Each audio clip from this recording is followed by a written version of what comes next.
আসসালামু আলাইকুম। আজকে আমরা ডিফারেনশিয়াল ইকুয়েশনের আরো একটি ভিডিও নিয়ে হাজির। আজকে আমরা প্রথম ক্রম অন্তরক সমীকরণের মডেলিং কিভাবে বায়োলজিক্যাল সিস্টেমে করতে হয় সেটা দেখার চেষ্টা করবো ইনশাল্লাহ। আমাদেরকে এখানে বলে দিচ্ছে যে একটি দেশের জনসংখ্যা ধরো যে এন, এবং সেটি হচ্ছে এই সূত্র অনুযায়ী জনসংখ্যা হচ্ছে বৃদ্ধি পায়। ঠিক আছে, জনসংখ্যা এই সূত্র অনুযায়ী বৃদ্ধি পায়।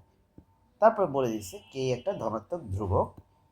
এরপরে আমাদেরকে বলে দিচ্ছে যে সময় টি বছরে পরিমাপ করা হলো, তার মানে সময় যেটা টি সেটা আমরা বছরে হিসাব করব, বুঝতে পারছো? এটা হচ্ছে বছরে ক্যালকুলেট করব সময়টা, বছর এককে। জনসংখ্যা তিনগুণ হওয়ার জন্য কতটুকু সময় লাগবে, তার মানে জনসংখ্যা এখন আছে এন, সেটা 3n হওয়ার জন্য আমার কতটুকু টাইম লাগবে সেটা আমাকে বের করতে হবে। আর এখানে আরও একটা ডাটা দিয়ে দিছে, সেটা হচ্ছে এন অফ টি, মানে এন এর সোজা কথা এন এর মান বের করতে হবে যখন যখন তোমার লিমিট দিয়ে দিছে টাইম হচ্ছে কত, টাইম হচ্ছে ইনফিনিটি। ইনফিনিটি সময়ে জনসংখ্যার ভ্যালু কত, এটা বোঝা যাচ্ছে সময় যদি অসীম দেওয়া হয় জনসংখ্যার ভ্যালু অসীম হবে, যেহেতু এটা বেড়েই যাচ্ছে। তারপর এটা আমাদেরকে ম্যাথমেটিক্যালি বের করতে হবে আর কি। দেখো এটা অনেকবার পরীক্ষায় আসছে, সো কতটা ইম্পর্টেন্ট তুমি বুঝতেই পারছো। তাহলে ব্যাপারটা যেহেতু খুবই খুবই সিম্পল, তুমি প্রথমেই দেখো দেওয়া আছে যেটা সেটা তুলে নাও। যে দেয়া আছে dn by D T is equal to K into N, যেখানে কে একটা ধ্রুবক, সো এটা পাশে লিখে দিতে পারো, কে হচ্ছে ধনাত্মক ধ্রুবক।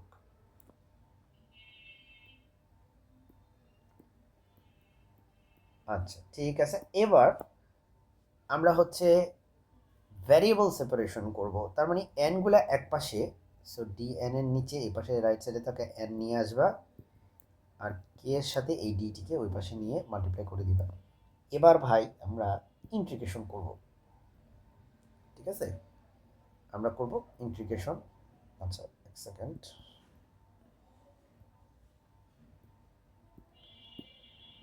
ওকে, সো ইন্টিগ্রেশন করার জন্য আমাদের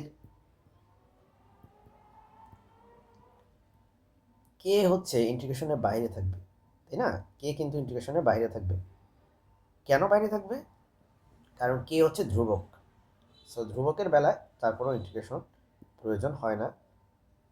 এখন আমাদের লিমিট দেখো, যখন টাইম হচ্ছে 0 তখন জনসংখ্যা অলরেডি কিন্তু এন, হ্যাঁ অলরেডি এন জনসংখ্যা, টাইম যখন শুরুই হয়নি তখনই দেশের জনসংখ্যা হচ্ছে এন।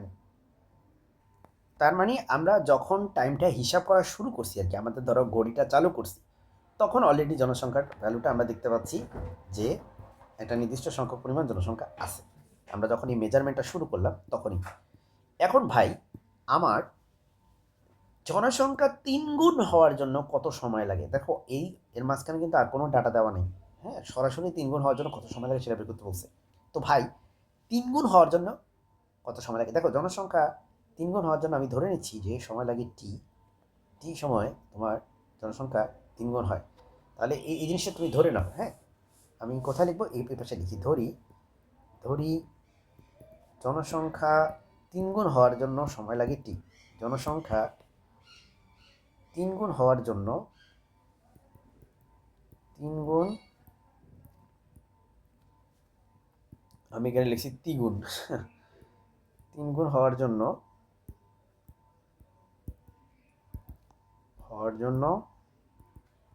সময় হচ্ছে টি।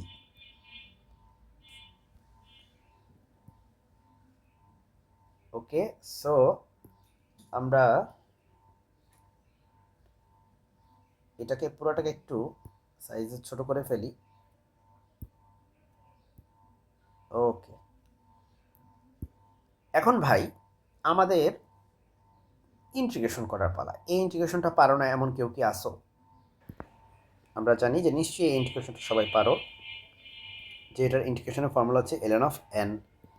এবার ভাই আপার লিমিট 3n আর লোয়ার লিমিট হচ্ছে n, এগুলো আমরা বসাবো একটু পরেই। আর এইটার ইন্টিগ্রেশনের ফর্মুলা হচ্ছে মূলত এটা হচ্ছে টি, এটার আপার লিমিট হচ্ছে টি আর লোয়ার লিমিট হচ্ছে 0। ওকে, এখন আমরা এই 3nকে n এর জায়গায় বসাবো, সো এটা হবে ln of 3n minus ln of n, আর এটা হবে t মাইনাস 0, এগুলো তোমরা বসাইতে পারো, আমি এগুলো বিশ্বাস করতে চাই।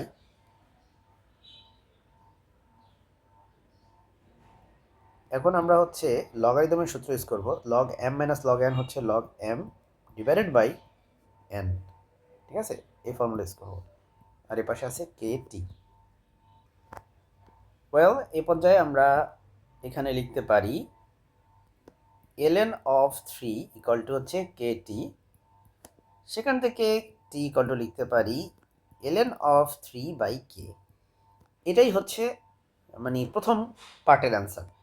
ব্যাপারটা হচ্ছে যে কে এর মান বের করার জন্য আরও এডিশনাল ইনফরমেশন দেওয়া থাকা লাগতো, বা একটু বাউন্ডারি কন্ডিশন দিয়ে দিলে তাহলে কিন্তু কে এর মান বের করা যেত, বাট এভাবে আসলে রেখে দিতে হবে, কিছু করার নাই। সো আশা করি এটা বোঝা যাচ্ছে। এবার আমরা নেক্সট যে পার্টটা সেটাতে চলে যাব। সেটা হচ্ছে আমাদের জনসংখ্যা এন বের করতে হবে যখন আমাদের দেখা যাচ্ছে যে না, যখন আমাদের লিমিট হচ্ছে টি টেন্স টু ইনফিনিটি। তো আমরা এটা করার জন্য আসলে শুরু করব এই যে এই লাইনটা থেকে আমরা দুই পাশে ইন্টিগ্রেশন যখন করব, সেই ইন্টিগ্রেশনের লিমিটটা হচ্ছে এবার চেঞ্জ হয়ে যাবে, ঠিক আছে? সো আমরা ধরেন এই লাইনটা তুলে নিচ্ছি, কালিটা চেঞ্জ করে নিই। ওকে, সো এখানে লিখি যে আবার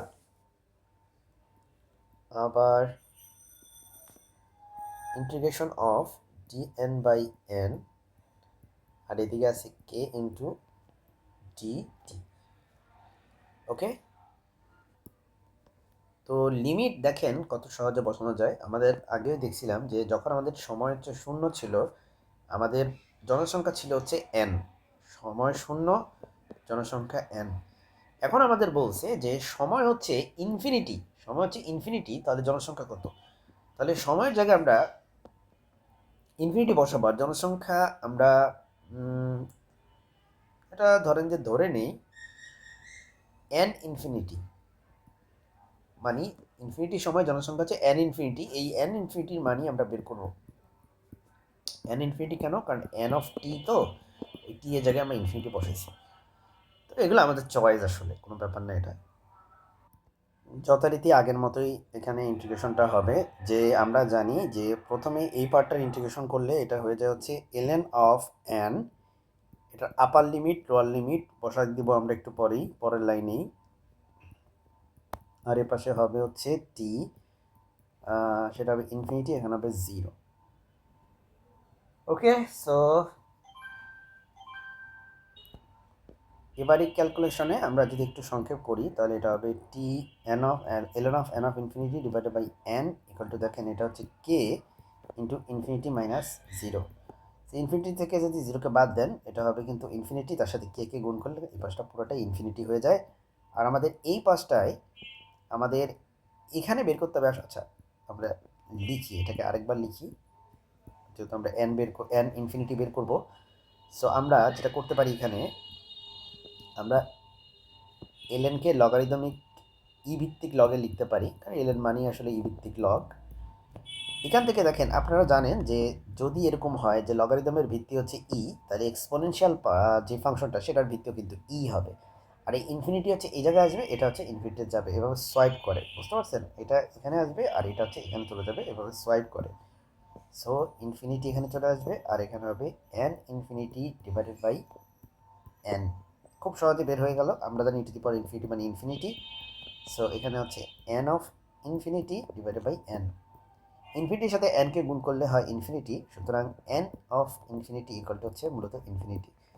এটাই দেখতে পাচ্ছি আমরা যে অনন্ত সময় যদি পার হয় তাহলে কিন্তু আমাদের জনসংখ্যা অসীম হবে। সুতরাং টি টেন্স টু ইনফিনিটি হইলে N of infinity tends to কত হয়, বা ইকুয়াল টু ইনফিনিটি হবে। এটাই হচ্ছে আমাদের অ্যান্সার, ঠিক আছে? সো এই হচ্ছে আমাদের পরিপূর্ণ ম্যাথটা, আশা করি বুঝতে পারছেন। আমরা একবার দেখিয়ে দিই পুরোটা।